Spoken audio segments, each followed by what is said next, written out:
জিয়াউর রহমান তাদেরকে অপমান করার কারণটা কি? এরা পাইছেটা কি দেশে? লুটতরাজ পাইছে এরা দেশে। এদেরকে থামাইতে পারেন। রাজীব হাসানের বলেন এদেরকে থামাইতে।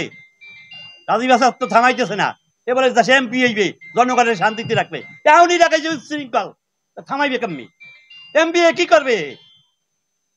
তার লোক থামাইতে পারে না। দেশে অত্যাচার অবিচার, একটা মানুষের শান্তিতে নাই দেশে। আজই এইটা আপনি জানকে দেন এলাকায় এরা এই যে 10টা মাস পর্যন্ত এই রাজীব হাসানের নাম দিয়া দেশটা লুটপাট করা শুরু করে দিচ্ছে। এরা দেশের কোনো মানুষ শান্তিতে নাই এই কয়েকটা লোকের কারণে। আমি একজন বিএনপি সমর্থক। আমি বিএনপির কোনো নেতাও না, কিছু না। আমি একজন সাধারণ পাবলিক, বিএনপির সমর্থক না। আমার কোনো পদ পদবি নেই। সবার